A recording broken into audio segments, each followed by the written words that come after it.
Hey, what's going on YouTube? My name is Arden Studios and welcome back to another YouTube video. And guys, in today's YouTube video, I'm going to be playing Beast Farm Simulator once again. Today's video is going to be a brand new guide on how to reactivate Robo Bear in Beast Farm Simulator. And with that being said, I'm going to be quick with it. Let's get into it. But before we begin today's video, guys, please consider leaving a like and subscribing. I really appreciate it, and it helps me out a ton. And comment down below what video guides you want to see next for Beesmas, and I'll definitely make sure to make it. So with that being said, now let's get into it.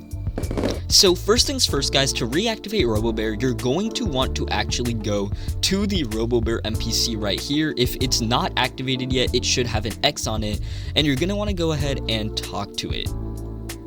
It'll basically say that an error has occurred because Robo Bear needs a certain amount of drives, and that to install the drives we need to complete a quest. So once you guys have actually talked to it, you will get a quest. You can see it right here called Repairing Robo Bear.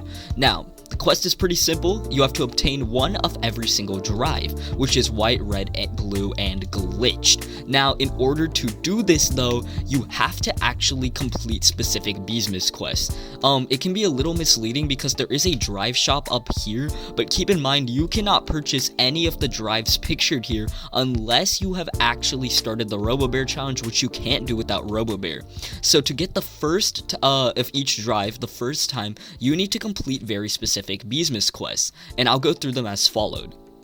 To get the red drive, you need to complete Science Bear's Light Beesmas quest.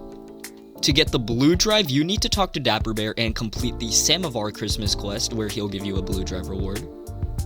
To get the white drive, you don't need to complete any quests. Instead, you need to get exactly 222 snowflakes and purchase it from the Bee Bear catalog. And finally, to get the glitch drive, you need to complete the 5th bear for Bee Bear, which I'll show you guys in a second, called Drive.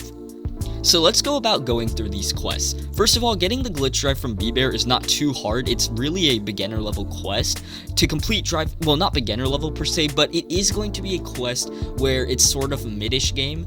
To complete the drive quest, you need to get 300,000 red pawn, 300,000 pawn from Spider and Clover, and then collect 100 haste tokens, collect 3 tokens from Brown Bear stockings, purchase items, etc.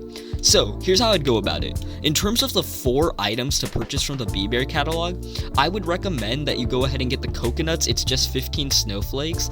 Then I got the booster bundle. It does cost gingerbread bears, but I did it because it still only costs 33 snowflakes. After that, I also bought the royal jelly. It's literally just 10 snowflakes, guys. It's pretty much a no-brainer to get the royal jelly.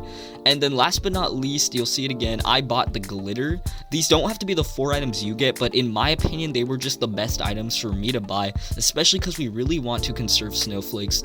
Buying the silver egg is also definitely something you could do instead if you want to spend no snowflakes, because that's only going to cost you 5 gingerbread bears. To defeat Snow Bear, you obviously also have to do Panda Bear and Brown Bear's decorations. So overall, out of all the Beesmas quests, you can't even get to the point to be completing the 5 Bee Bear quest, Dapper Bear's quest, and the Science Bear quest. Now, the Science Bear quest and Dapper Bear quests, I can't give you guys too many tips on them. I did go over them in my guide for how to complete every single Beesmas actual quest. The biggest things I'll say is Dapper Bear, just use planters. It's really a super self-explanatory one as long as you know what you're doing with planters. And then for Science Bear, if you don't have enough bees to get the wild windy bee, a server hop until you can find like a pro, and hopefully they'll be willing to donate, or you can just make sure that you go through a server hop and then look around for different clouds. As you can see, there's some clouds over here, for example, and just check if any of these clouds have a windy bee in them. But with that being said, guys, that is going to be the main gist of how you reactivate Robo Bear. It's honestly not super challenging. It is a little bit time consuming though. And with that being said, I'll see you all later, and peace.